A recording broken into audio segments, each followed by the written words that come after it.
All right, good evening, everyone. Okay, so I was pretty pissed off earlier, and I almost gave up on this thing, and mainly just because I'm getting frustrated with people who I've emailed this to. But so I found another source to kind of help verify mine. So I used this graph and I charted it out, and I did a couple, so I'll show you that right now, because a lot of stuff going on with Benford's law, and what I want to clarify from what I've read. Now, after this election, I don't trust anything anymore, because a lot of these sites have all these professors from states that went from red to blue. I mean, like, 3 articles were interviewing a Georgia professor, and I'm like, duh, that's really hard to,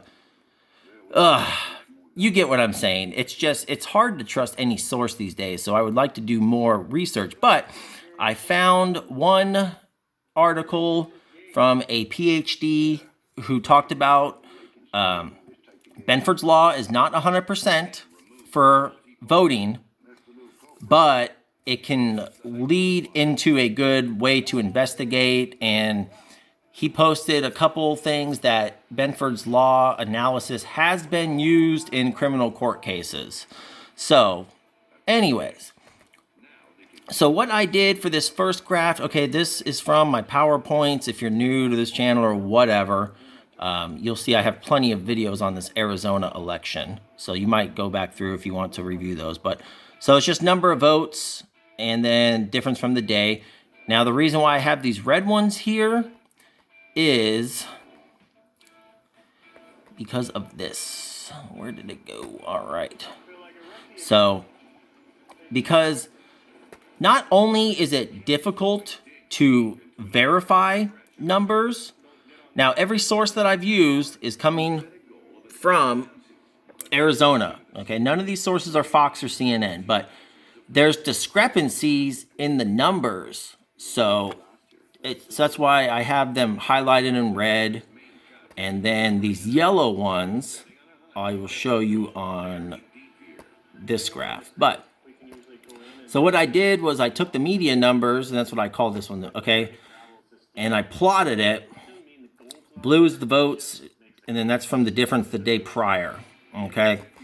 And so that's the vote total line. Looks pretty normal. But you'll see these 3 kind of spikes.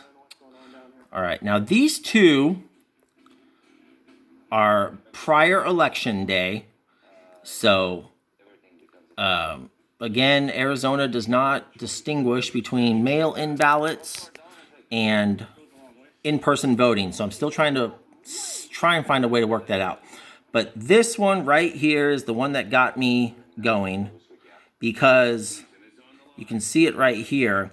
Between 6:53 a.m. and 9:15, depending on what graph I use, the media or this other one, it's 119 to 121,000 votes were counted in 2 hours and 22 minutes. So that is what got me weird about this election. And then from my other videos, I have this ballot progress that I got from the Maricopa website. Originally, it was just these, but since I found the news article, and I have it still, I forgot, and I put these in there. So you can clearly see the total, 162,000, and then it dropped to 43, and this was from a news article. So that was the difference. So literally, like I said, in 2 hours, dropped that much.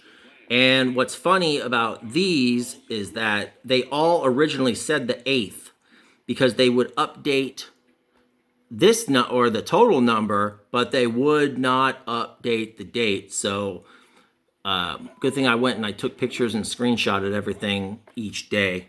And then that's what the graph looks like. You can see that huge drop in difference. So everything else. Now, I'm not too familiar with Benford's law, but doing all this research for this election, I swear I put more work into this than for my master's. But anyways, so there's that. And, okay. Oh, yeah, that was the old one. All right, so all these numbers right here. What I did was I had to plot all these numbers. Okay, so the purple right here is the number of ballots received, okay? And then this yellow line is cumulative. So that's why it just has a nice steady progression. So I plotted everything, dates, ballots, blah, blah, blah. And then what I did was I incorporated this graph or those numbers into it. And then I did some just calculations, previous day calculations. Then I made E right here is from my media numbers and my government sites, minus the cumulative returns from the other graph, and then minus the running total. So I took the returns by day. Sorry, I'm recording and watching. And then I just added them up. So there's that. But this is the line plot that I got. And you can see these, my media line is pretty straight because I had to, they were only updating about every 7 days. So what I ended up doing was doing my best educated guess, and I would divide them amongst those 7 days, okay? And then this green and the red were the returns and the cumulative, or and the running total. So that's why they pretty much follow the same path. And then what you have down here, all right, is my running total, and it's the difference. So it's these right here. So it's my running total difference from my government numbers. And what you can see, so see there's these big differences. 69,000. And where are some other ones at?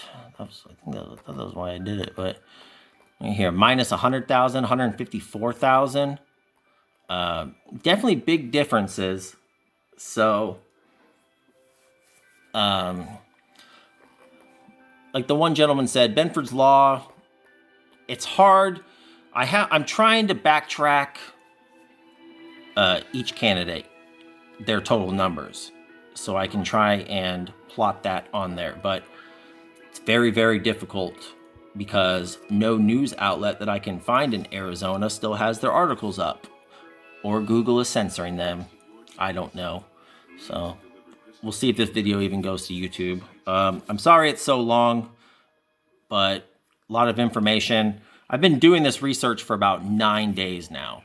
So hope that helps someone kind of get a grasp on things. But that right there, that spike, 119,000 votes in 2 hours, I would like to know why or how they managed to do that.